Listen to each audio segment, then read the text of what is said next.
Hello, History 72A Winter Quarter 2024. I have taken the name of this lecture, Comanche Empire, from a book by historian Pekka Hämäläinen. He was deliberately pushing against the mindset that only European powers could be empires. Lecture 15, Comanche Empire, I've broken it into three parts. The first is 20th to 21st century perceptions of Plains Indians. The second is horse-based Native American societies. And the third part is Native American enslavement and the Comanche. The Comanche have become the quintessential image of the Plains Indians to many, if not most, white Americans. This image that you're looking at on the slide is by George Catlin, who is perhaps the best known of the American artists who traveled the North American West in the early 19th century, so within the time period of this course. This painting was done in 1835, when the Comanche were at perhaps the height of their power, before the United States began intensive settlement in the middle of the North American continent. Although pushback is seeing some success, most recently with the names of sports teams, the romanticized 19th century image of the Comanche has stuck around in books, art, Wild West shows, TV, movies, sports teams, and of course the Boy Scouts, the images that you're looking at in the slide here. This is one of the reasons that the current Module D title is terrible. In it, the English are the center of the story. It's not just that the title does not sufficiently explain what the module is about, but that it gives the impression that the people not named in the title, the Spanish, Comanche, Utes, Paiutes, Sioux, Winton, Patwin, were basically just waiting to play a part in the heroic story of the American frontier and the supposedly inevitable Anglo-American reach across the North American continent to form the United States. And what I'm referring to there is the Manifest Destiny story. But for the time period where we are in the class now, that was not yet a thing.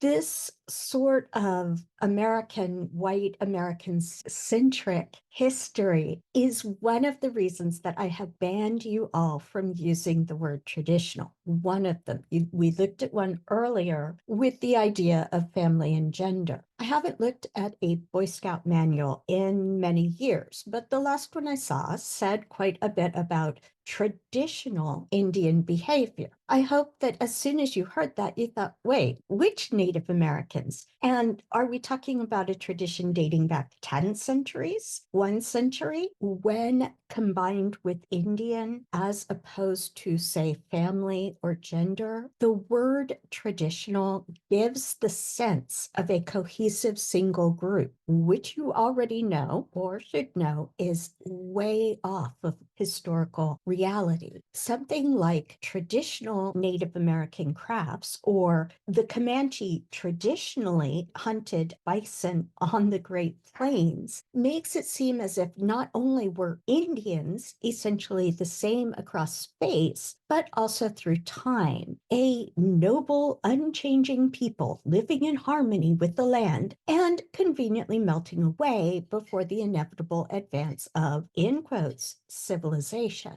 The popular image of the Comanche through the 19th and 20th centuries included horses, teepees, war paint, feathered headdresses, and so on. This picture on the slide from the 20th century, probably mid-20th century, judging by the artistic style. By the time this image was made, Native American land had been taken by the United States for around a century. In the mid-20th century, the US was on the way to, or had already become, a world superpower. In this view, looking back from a Cold War perspective, the Comanche are charging into the sun. The whole image is one promoting an idea of a glorious, honorable people, not yet civilized, but strong and fierce, filled with powerful energy, right down to that dog there. Not so sure about this one. Energetic, but not running into the future. And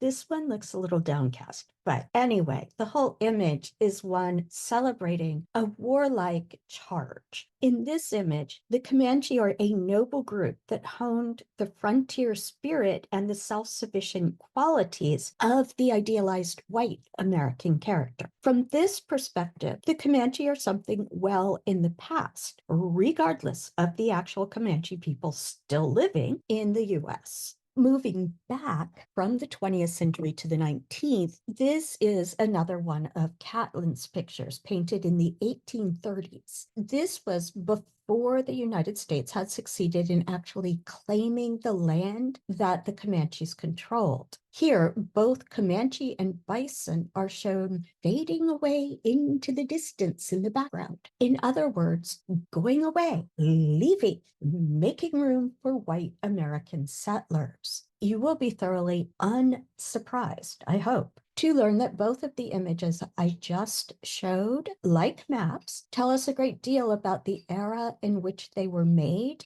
and not so much about the people depicted in them. But we have not gotten to the 19th century yet in this class. We are at the end of the 17th, beginning of the 18th century, so 16 to 1700s. I am giving you here on this slide the earliest known drawing by a European of an American bison. It is from 1554, the 16th century, so maybe the pictures average out to where we are time-wise in the class, since this one is earlier and the last ones were later. It is annoyingly difficult, or at least it has been for me so far when I originally wrote this lecture, to find maps of Native American peoples over the course of colonization by Europeans. This goes quadruple if I'd like to have at least some of Canada and Mexico included, so that we're not bound to the artificial barriers that would become the United States but did not exist at the time we're talking about.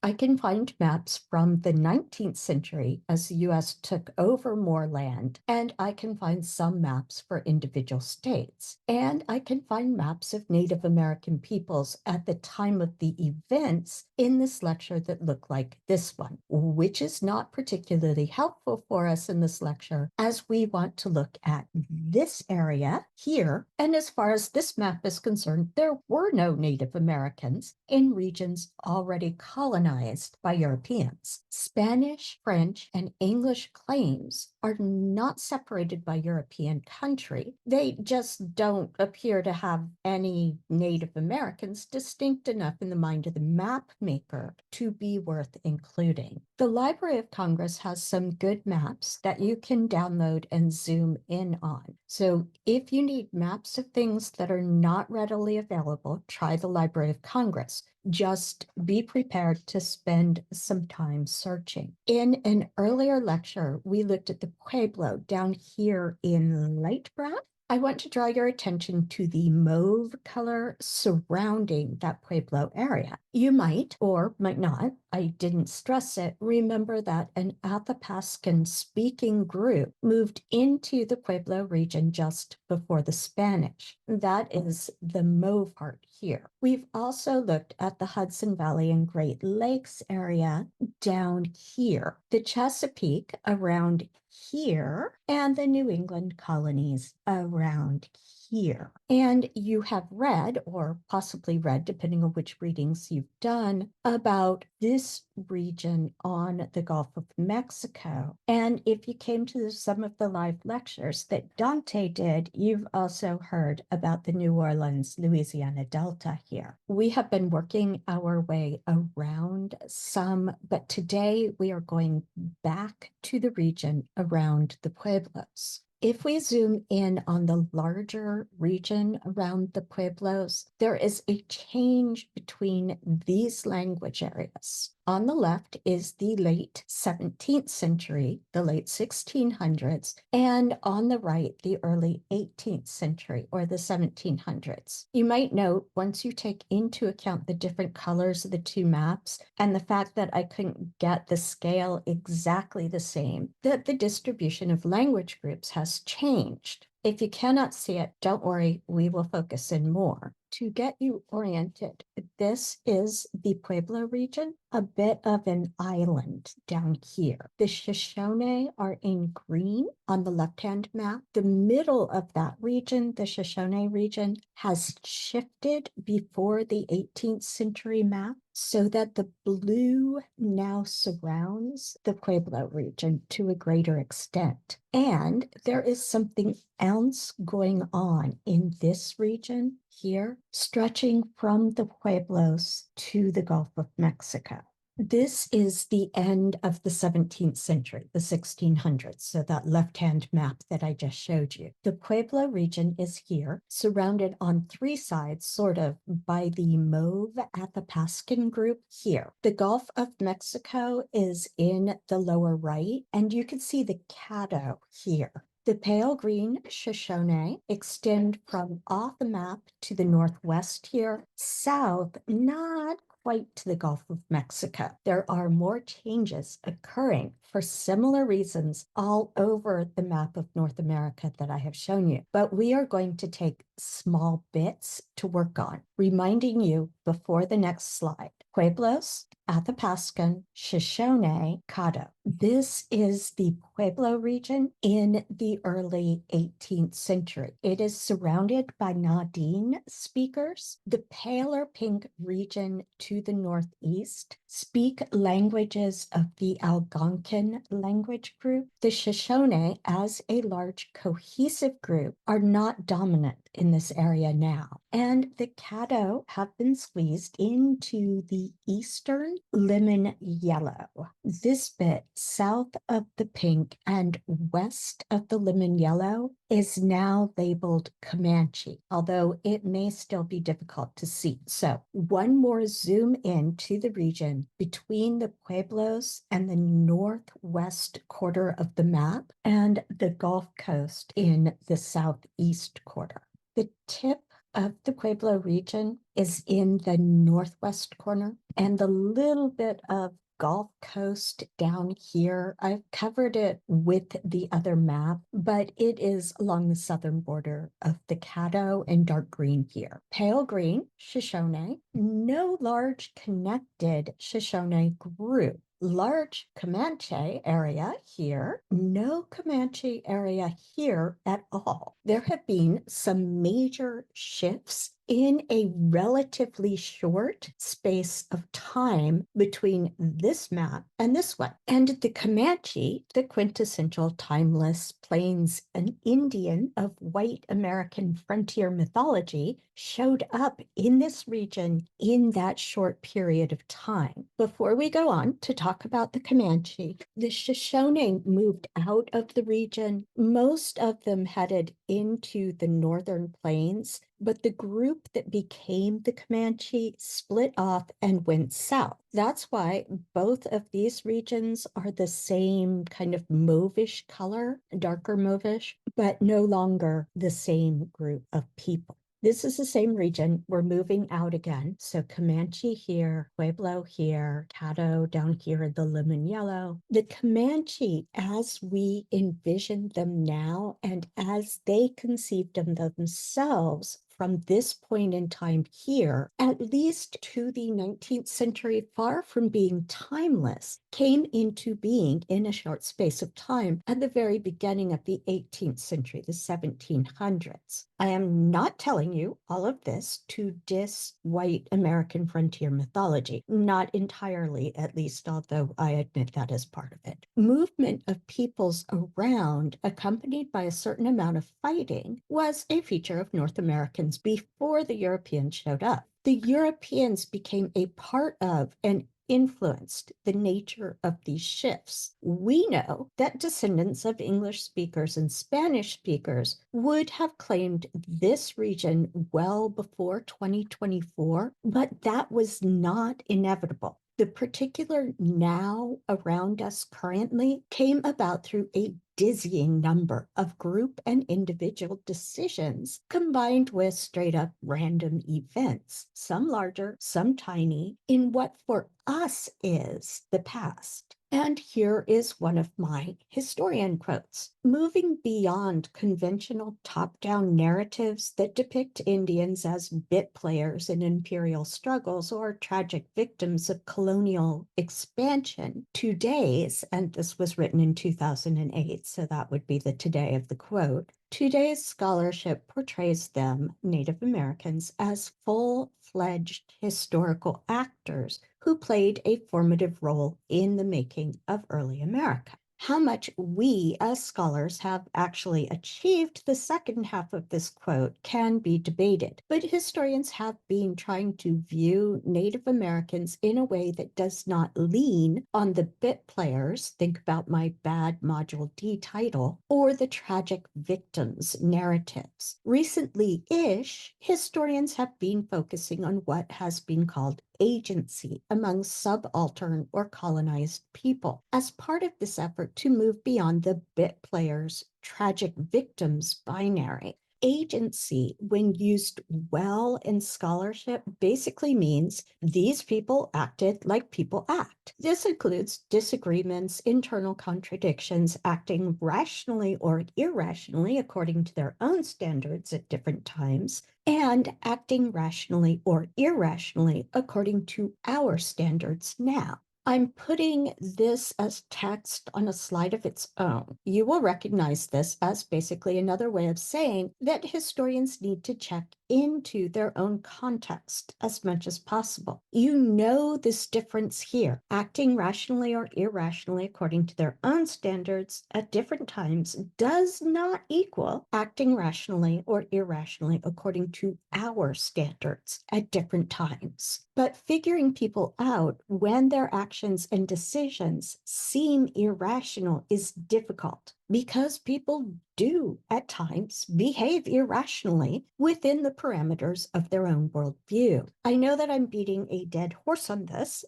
but I want you to think about it basically all the time in class or out. Do people still use that expression, beat a dead horse, for something that a person explains or points out repeatedly? One of you will need to message me and let me know, or tell me at a Monday, Wednesday, Friday meeting. And I'm going to encourage you to do so because in past quarters, no one has ever let me know if people still use the expression beat a dead horse. It is a perfectly dreadful expression, but as it happens, we are going to talk about horses now. The one unifying theme through variable images of the Comanche is horses. The Comanche are linked to horses in thought now, and they linked themselves to horses in the 18th century, 1700s. The Comanche group formed when they did, went where they did, lived as they lived, and built a powerful community that has been called an empire because one group of people moved the opposite direction than another group of people in their language group did. And they made that move just when, and this is the crucial part, there were enough horses in North America that some lifeways could become structured around the horse. There had been a member of the genus Equus or horse in North America long before Europeans, but they became extinct at about the same time as the mastodon. I don't know how seriously we want to take the colors here, but horses were domesticated in the region of what is now the Ukraine and Kazakhstan about 6,000 years ago. The Spanish brought horses with them when they came to the Americas. We know this from many records, including from Cabeza de Vaca, who told of his men killing and eating a horse every third day after being stranded on the Gulf Coast in 1528. That would be the Gulf of Mexico. The horses that the Spanish brought were necessarily small, as they had to be stuffed aboard galleons and fed for several weeks. Their small size is why you often hear them referred to as ponies. And I found this picture because I've long wondered how you ship a horse across the Atlantic, which is known for being very rough in terms of weather, without their fragile little legs breaking. By the time that not quite yet Comanche, the group of people who would become the Comanche, split off from the Shoshone and headed south instead of north in the late 1600s, the Spanish had managed to bring a number of horses over to North America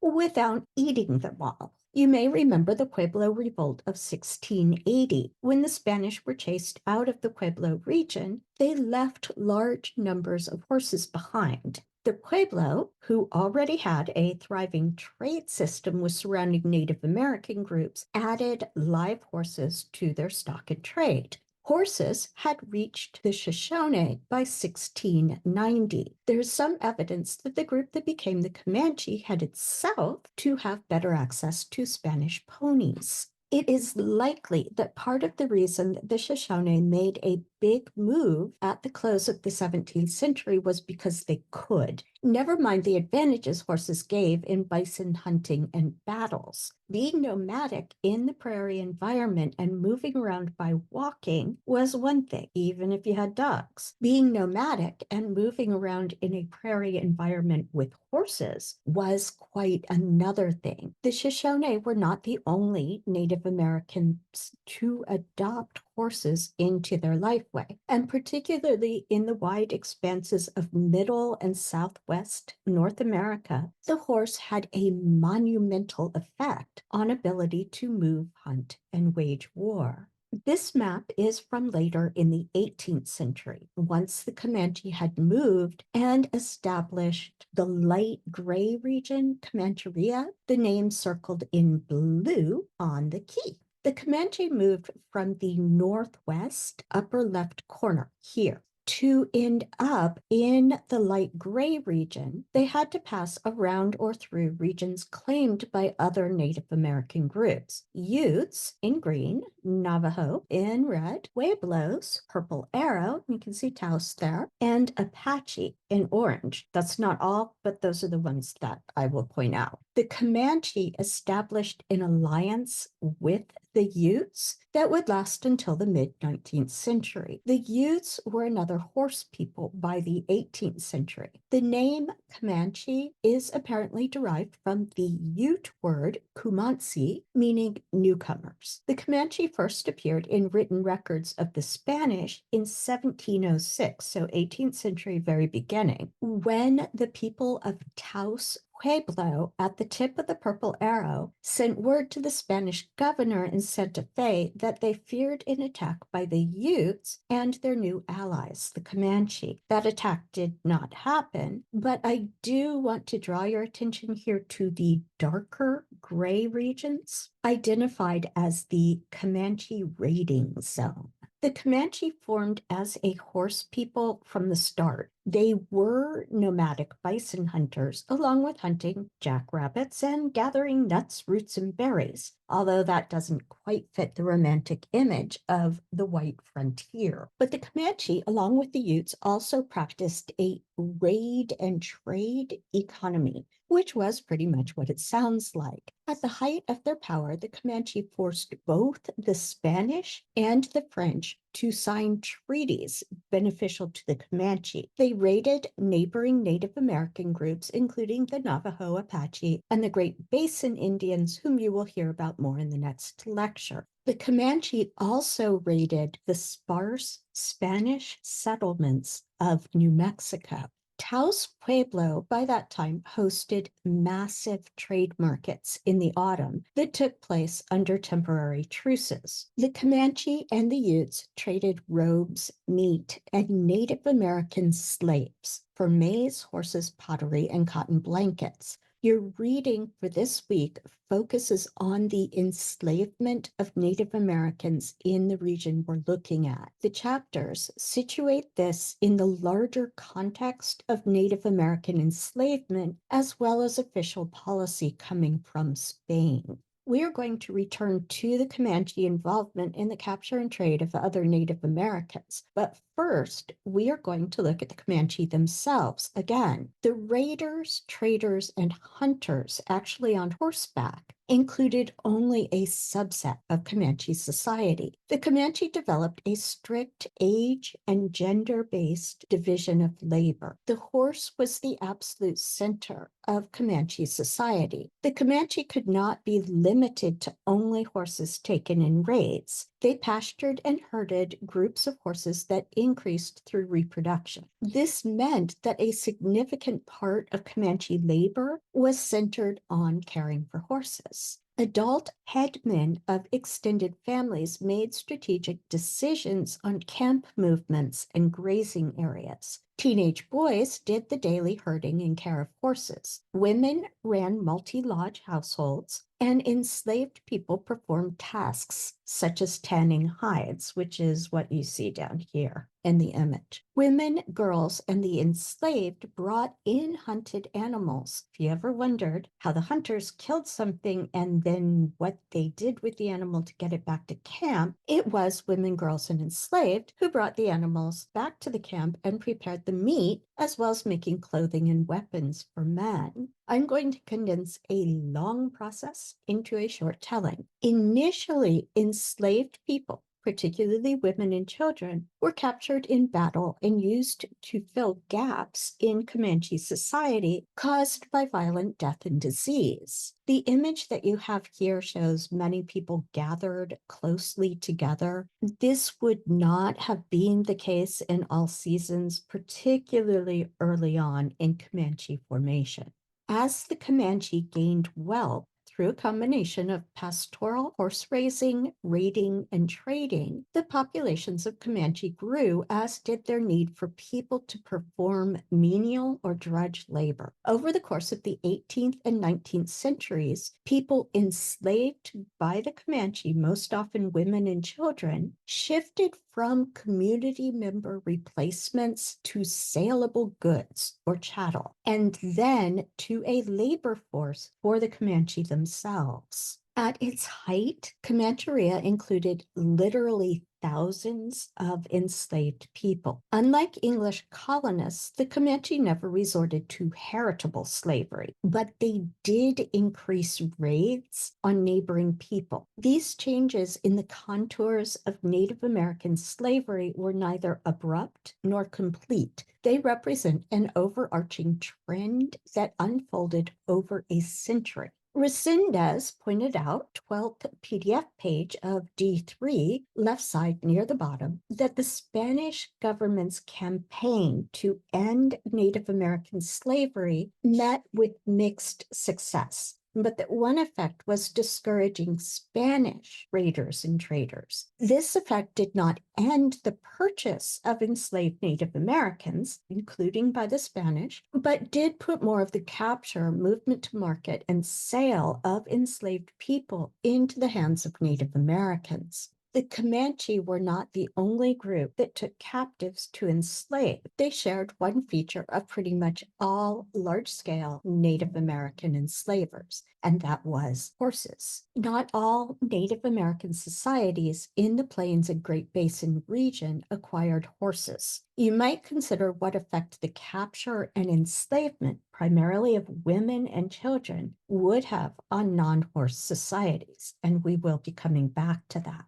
The change in the degree of Comanche slaving from the formation of the Comanche as an independent horse-based culture to the height of Comancheria took place over about a century and a half. As both Mexican and Comanche populations grew and expanded into one another, more and more Mexican women and children joined Native American women among the enslaved. What you're looking at on the slide, it looks a little bit like a battle, but it's actually Comanche women striking camp, meaning pulling up the camp and moving on. The last change that I want to note that occurred along with the shift in slavery for the Comanche involves the treatment of female slaves by Comanche women. In the early 18th century, early 1700s, captive women and children would be absorbed into a Comanche community. For women, this was often done through marriage. In these years, Comanche women appeared to have welcomed captive women gently, protecting the women from sexual abuse, and helping the captive women to adjust to the community. We are not in the 19th century in the class as a whole, but I want to finish this particular storyline here. At the height of the Comanche practice of enslavement in the 19th century, Comanche women no longer treated enslaved women gently. Instead, enslaved women were subject to abuse by both men and women, and enslaved women were given the most menial tasks, again, by both men and women. There are a few bits of information from today's lecture that I would like you to consider. The first is the mutual influence of Spanish and Comanche on one another. Horses were brought by the Spanish and initially stolen by the Comanche and then bred. Horses were used by the Comanche in part, not in totality, more and more for the deliberate capture of women and children, generally Native American, to sell to the Spanish, and increasingly to use as enslaved drudge labor for the Comanche themselves. This is one of those places to note the interweaving of Gutierrez's diverse and divisive voices. Not all Spaniards were powerful or protected. Late in the story, Mexican women of Spanish descent joined Native American women as enslaved, abused, menial laborers. Not all Native Americans were kind to one another. The Comanche had no hesitation in attacking all neighboring Native American groups, whether those groups had horses or not. The Comanche joined with the Ute, another pastoral hunting, raid, and trade group with horses. But far from considering other Native American groups in the region as potential allies, the Comanche viewed groups like the Apache as enemies and Native American groups without horses as easy targets for saleable and usable goods. This is most assuredly not to give the Spanish conquerors and colonizers a pass because some Native Americans enslaved other Native Americans. It is, as ever, to try not to reduce variable people to a single stereotype. This is a photo of Paiute children. Since it's a photo, we know that it could not be taken in the period we're studying, but we can get a sense of the landscape that people without horses lived in by the 18th century. The shift in the scale and brutality of Comanche slaving can be attributed completely to the Spanish, but understanding the responses of varied Native American groups is far more complicated than some combination of fighting, running, or dying in the face of Spanish invasion.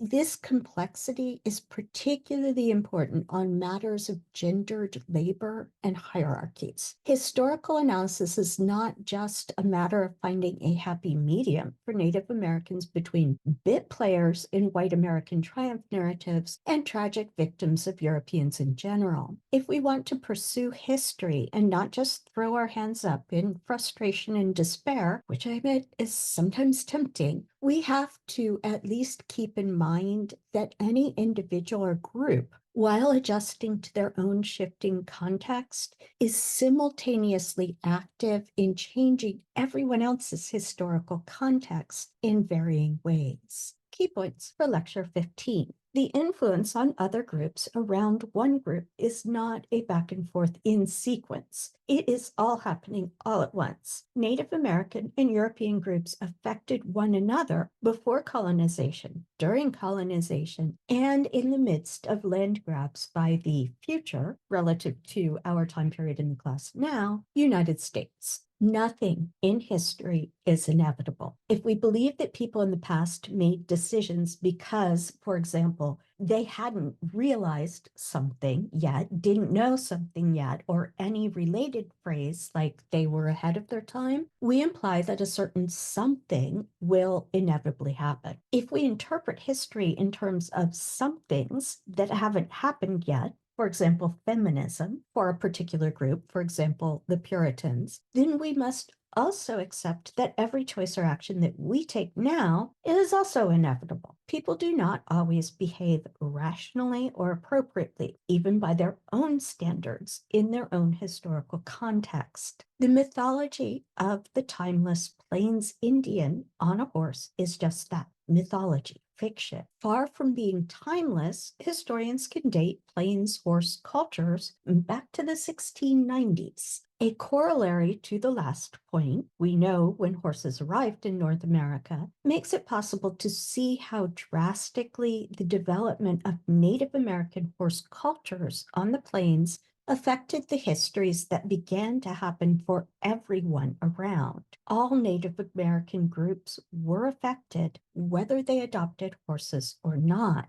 The existence of the Comanche as they were and everything after their formation depended on the appearance of horses in the right place at the right time. Horses were not inevitable in the 1690s North America. They were ridiculously difficult to transport across the Atlantic in a timber ship. But the Spanish chose to transport horses, beginning with Columbus's second voyage to the Americas in 1493. The introduction of the horse and development of horse-based Native American societies was a major factor in substantial changes to the contours and scale of Native American enslavement.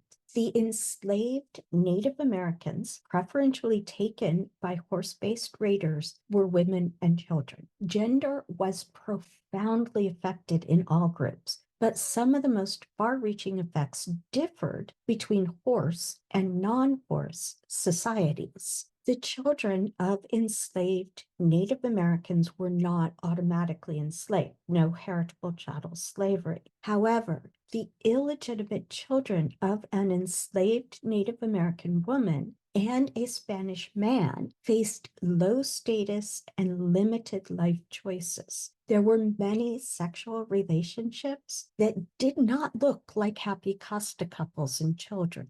In one of my earlier versions of this class, students asked for a bit on Western frontier mythology in Hollywood film. I am going to do this for show and movie posters by decade in chronological order, starting with the 1880s and ending with the 2020s. They're still Westerns, apparently. In fact, they seem to be in the eyes of the general public. I haven't seen this show, and maybe it's out of date and nobody else has seen it either, so I may be misled by the advertisements. But the symbolism here is straight up American Western frontier, white courage and grit, even if it supposedly takes place in 1923. Celebratory white American historian Frederick Jackson Turner famously declared the American frontier and the quote, Great West was over in 1893. That's the year he declared it. He was a historian in the late 19th century. The TV show on the previous slide was set in 1923, only 30 years after Turner, and it was made in 2023, 130 years after Turner. The whole end of the frontier Wild West fantasy became part of white American identity, especially masculine identity, in the late 19th century. This image of America rested then and continues to rest on the mythology of independent white men forging a new civilization. And that word civilization is important. Still, these men were supposedly succeeding through their own courage, strength, tenacity, and wisdom with absolutely no outside help. This despite the fact that settlers, ranchers, mining, and railroad companies relied on the U.S. government claims and Army actions against a number of cultures and populations in order to settle at all. There were Western films in the 1910s, but not so many posters, at least within easy Google search. And before that, at the end of the 19th century, there were live Wild West shows. So these would exist around the time that James Franklin Turner, the white American historian, was declaring the frontier dead. There is so much to think about in all of these posters. And I am quite certain that if you are watching at this point, since you don't have to watch the coda, you are also thinking, because of my own downtime interests, which is costume making not that I have much time for it anymore, I find the image on the lower left fascinating in the respect that Buffalo Bill's aesthetic here is very much a version of Charles I, King Charles I of England, adapted to the North American location and the mythology of the time. Charles I was the monarch executed in the English Civil War in 1649 by Parliament and Oliver Cromwell, the Puritan. The connection of this presentation, complete with hat with the plume, facial hair, and long head hair, would have communicated something to Buffalo Bill's audience at the time. And I've always kind of wondered what he was going for here. I don't actually know. You may have noticed or will see coming up that not all movies considered Westerns are actually set in the American West. The one thing that does not change is the lone heroic white man, and somehow he's still lone even if there are other people around him. He is the strong, self-sufficient character that everyone else relies on, except for silly things like doing laundry. He never does the laundry. The hero of these movies was always white, and that was a big part of the point. Anyone non-white appeared as a caricature of a stereotype. Prior to the 21st century, there were sporadic attempts to cast a white woman as a lead character. But the reality is that the biggest role of white women in any sort of films, any of them, through the entire 20th century was to serve as a reward for heroic white men, or to die off early and serve as a spur for revenge fantasies. Even as a supposed lead character, a woman always had to fulfill the era's, whatever that era's was, 1920s, 30s, 40s, and so on, sexy, hot, feisty, but not actually self-sufficient role. Latinas did sometimes appear in films and were basically used as a symbol for exotic, sexy, hot. With the exception of Anna May Wong on the right there, Asian women rarely appeared in Hollywood Western films, despite the fact that there were many Asian women on the West Coast of what was becoming the US. And if Asian women did appear, as in Anna May Wong's case, they were at least dangerous, if not outright evil, all while being exotic and sexy hot. According to 20th century Westerns, Black women just did not exist, which is odd, that's snark right there, since we know from history that there were many Black women west of the Mississippi River, willingly and not, during U.S. colonial westward expansion. I've told you this one is Anna May Wong. This is Dolores Del Rio. In the 1930s here on this slide, we have Buck Jones as the Lone Rider, which pretty much says everything. It is interesting that at least in the two right posters here, and actually you can see it here as well, the idea of rugged white American masculinity compared to American standards now is a bit slight of form and kind of heavily made up. Oh, Susanna has a woman's name in the title, but we also get that she is not the subject of the film, but ranks slightly above the horse as an object. The 1940s. These have to be pre-World War II, at least the Errol Flynn one here, with a quite particular 1930s going up to World War II image of dashing masculinity. It's very British with the blonde and the colonialist British hat and the little pencil-thin mustache here. If you cannot read the bit, in the upper left of the left-hand poster, it says, "Through bandit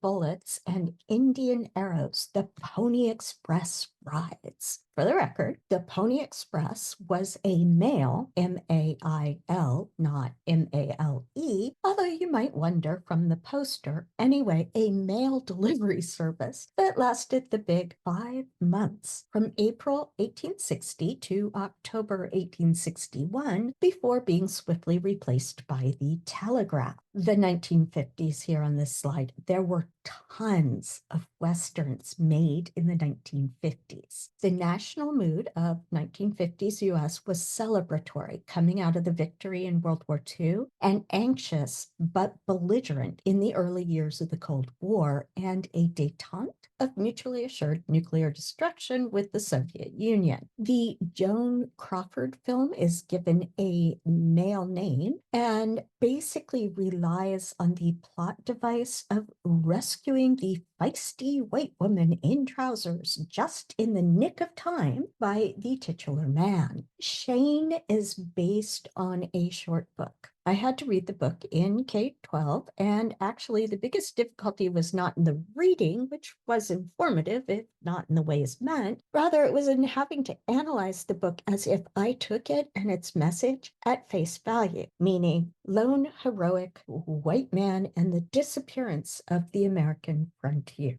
Seven Samurai is a Kurosawa film, Akira Kurosawa. I actually love the story of the film. Kurosawa made samurai films, intentionally relying on the lone male trope of American Westerns. He did this so successfully that Hollywood stole his stories and turned them into Westerns, many of them with Clint Eastwood as lead actor. If you've heard of the Magnificent Seven, it is straight up and acknowledged plagiarism of Seven Samurai. Seven Samurai came out in 1954, the original Magnificent Seven in 1960, and a remake of the Magnificent Seven in 2016. We should probably think about the fact that both Japan and the US turned to violent but regretful lone male hero figures in the wake of World War II. John Wayne is starting to appear, although mercifully we do not have to see his smug face close up yet.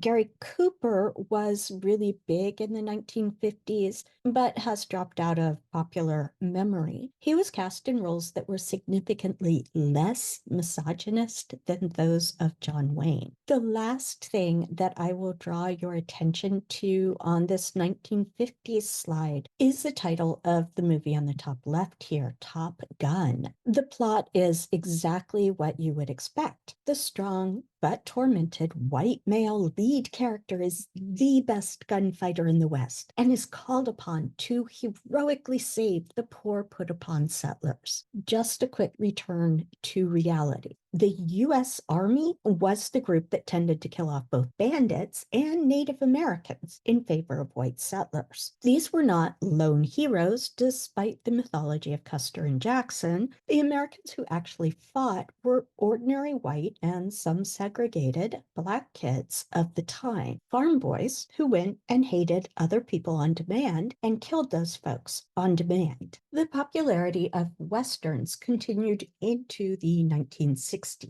John Wayne was front and center. His films are some of the most misogynistic movies I have seen and wish that I had never seen, which is saying a great deal, as Westerns are at heart misogynistic as well as racist. The John Wayne films popularized physical abuse of women and made it not only masculine but expected of any true red-blooded American. Violence against groups other than women was so common as to be entirely unremarkable in these films. These films gained even greater popularity among white audiences in the context of the civil rights movement, the women's rights movements, the anti-Vietnam student movement, and even more to the point, the gain, however infinitesimal, of a voice in politics by any marginalized individuals. We aren't even getting into full groups here. I will just observe that Malcolm X was shot in 1964, Martin Luther King in 1968, and Robert Kennedy in 1968. I'm giving a few big names here. The day-to-day regularized violence affected thousands who were not known names beyond their own life space. Clint Eastwood, down here, basically played the same character in a series of films, all of those pretty much taken wholesale from Kurosawa. And he always showed up chewing either a toothpick or a cigarette with the same hat and some version of a poncho and a gun. Last one on this slide, Butch Cassidy and the Sundance Kid was one of a number of stories in the 1960s centered on the sympathetic outlaw. I'm going to state what you all probably have already thought, I hope. In order to be sympathetic, an outlaw had to be white. Black men, remember somehow Black women miraculously didn't exist, Native American anyone, Latinx and Asian anyone, all of whom, like Black women, somehow managed to do the lion's share of the labor while remaining invisible, any of those who broke the law, including claiming their own lives and bodies, I'm talking about enslaved people who escaped, were considered criminals, even in 1960s films. After all, the law is the law, right? Work on changing the law, not breaking it. Snark there. Unhealthy levels of snark on my part. If a white guy saved your body for you, then it was okay. I know, I sound like a stereotype of a ranting liberal academic. I would also be so much more okay with that if reality did not basically do the work for me. No hyperbole, no exaggeration is required on my part, just reporting. Generally, vanishingly few people now know who Lee Van Cleef, that would be this character here and here. Well, not character, the actor. Basically, if you saw his name in a movie poster, you knew that he would be playing the villain. So you knew he would be the bad and Clint Eastwood would be the good. I think that I looked for Lee Van Cleef because the actor was actually missing part of a finger and still managed to play badass villainous characters, which is the close as we got to acknowledging or not overlooking so-called disability in the 1970s. Sergio Leone here, in addition to being the ugly in this particular film, was the director of the film and credited basically with inventing the spaghetti western. Ask me if you don't know what a spaghetti western is. And you will notice that Clint Eastwood's career as the inscrutable, in a sexy way, lone white hero is absolutely solid at this point. And you can see that the thing in his left-hand corner of his mouth and the hat and the serape or blanket wrapped around him. If you know Clint Eastwood at all now, it is probably because he periodically runs for some office in California on the Republican ticket until 2008 and Libertarian after that. I think he's like 100 now. And finally, we have the original in terms of when it was made and not when the story supposedly takes place, Star Wars with Harrison Ford in the role of the flawed but golden-hearted outlaw before coming full circle in the current TV show I showed at the beginning of the coda. Star Wars was ripped from Eastwood films, which in turn made extensive use of Kurosawa films. Star Wars, the original, this one, borrowed heavily from Kurosawa's Hidden Fortress, despite the fact that Hollywood axed any relationship with Kurosawa in those years, and that Lucas had to overcome objections that he was borrowing from Kurosawa, objections not made for Kurosawa's sake. Then, ushering in the 1980s was Urban Cowboy, set in the same time in which it came out in the 1980s, but using references to the Western cowboy and frontier mythology. I tried to decide whether I wanted to quote heavily from Wikipedia on this movie or just send you to Wikipedia for information. I am sending you to Wikipedia yourselves for Urban Cowboy. The entry is not hideously long by Wikipedia standards, and at least the part I read before I started lecturing the computer screen got it right, just without analysis. You will have to do that yourself. When you read the entry on Urban Cowboy, try to picture the story of the central characters. If they were Black or Latinx or Asian, people from any Muslim majority country didn't exist yet in this Hollywood Americana reality or fake reality. There were still some basic Westerns made in the 1980s, meaning at least ostensibly set in the Old West. The Long Riders is definitely one of those white men get to be sympathetic outlaws films, in this case using the name of Jesse James. The outlaws don't kill ordinary folks, but only because everything went wrong, which means that they do actually kill ordinary folks, just not because the outlaws were totally admirable characters, even though, yeah. And the hero outlaw can only be killed by treachery. We are all meant to mourn the loss of his coolness, even if he was supposedly a bit misguided with the whole killing people thing. And then there is Top Gun, the one released in 1986, 2 years after I started college as an undergraduate. And yes, I did have that perm and hairstyle. The story and the message are the Top Gun movie from the 1950s, just updated to fighter jets in the Cold War, and I will specify the second half of the Cold War. In the 1950s, and at the time of the release of the original, the actual original, no Tom Cruise Top Gun, the US was just emerging from World War II and just starting to conceive of the actual potential for nuclear Armageddon. In 1980, your young movie audience had never known any reality outside of the Cold War and the constant likelihood of nuclear Armageddon. But somehow the balance of the world still rested on the lone, sulky white male hero,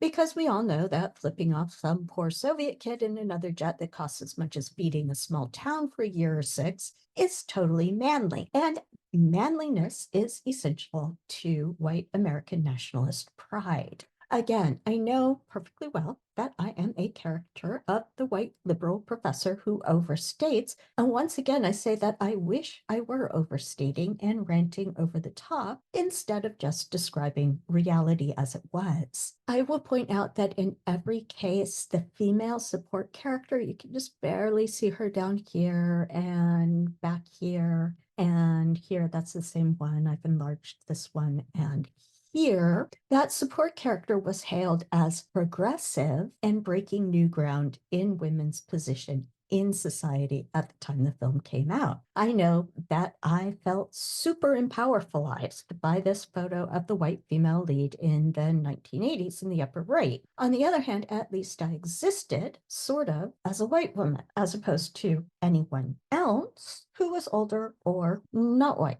Really, I shouldn't grumble. The actress playing the female lead in the 2022 version of the film is actually a bit less than 10 years younger than Cruise. That is monumental for Hollywood, which tends toward, well, to go back to Harrison Ford in Star Wars, Carrie Fisher was 14 years younger than Harrison Ford when the original Star Wars came out. Sean Young was 17 years younger than Ford when the first Blade Runner came out, and Anne Heche was 26 years younger than Ford when 6 Days, 7 Nights was filmed. The quotes on this slide, incidentally, are from a Manchester newspaper and apply to the 2022 sequel Top Gun movie. And in case you're listening and not watching, I will read them. Top Gun Maverick is everything you would expect and worse. And the best thing I can say about Top Gun Maverick, the long-awaited sequel to the 1986 Cold War blockbuster, is that it eventually ends.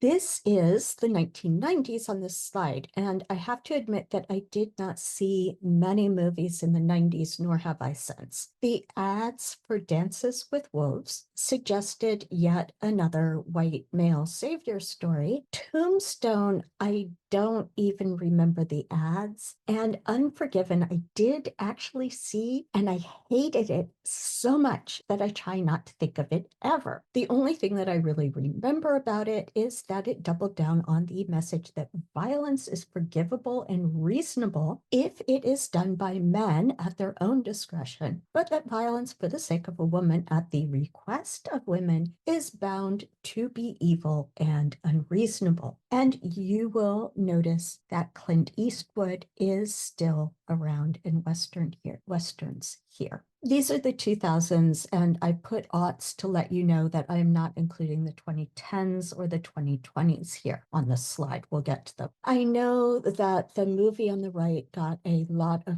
press. I didn't see it. I remember nothing about the movie trailers except that they were ubiquitous, and I have nothing at all useful to say. If you have seen No Country for Old Men and have an opinion on it, I would love to hear it. The movie poster on the left is another dedicated to the outlaw Jesse James, and I've already talked about the sympathetic white outlaw here. This is a selection from the 2010s. I've seen none of them, so any analysis that I have is based on the posters that you're looking at. There is a face that is probably Native American and a film with a Black male lead, so we are meant to feel quite progressive, and maybe these are worthwhile representations, but knowing Hollywood, I am not holding my breath. In terms of style relating to earlier Western precedent that we've just seen, Hostels makes me think of Buffalo Bill advertisements from the 19th century. Hell or High Water reads as a John Wayne sort of a character. Django is referencing the Clint Eastwood films. You can see that in the outfit.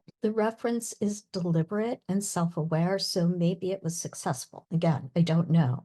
Dark Valley also has an updated Clint Eastwood aesthetic, but doesn't read as even being tongue-in-cheek or saying anything beyond, look, it's a lone white heroic male figure with a gun. The Hateful Eight is referencing the Magnificent Seven and thus the Seven Samurai, and the image is in keeping with that. I think that this poster alone in the group may actually have a visible woman, probably white, who needs to be saved along with the other not quite masculine enough men in the town, although it's a Tarantino film, so they probably just all die in a variety of graphic and not really meaningful ways. Of these, The Revenant looked the most interesting to me until I read up on it and realized that the actor on the cover is not Sean Bean. And so seeing his character get killed off was not going to add to the All the Deaths of Sean Bean website and meme, which you may or may not know about now. And I will leave you to contextualize and analyze movie posters from Westerns made in the 2020s.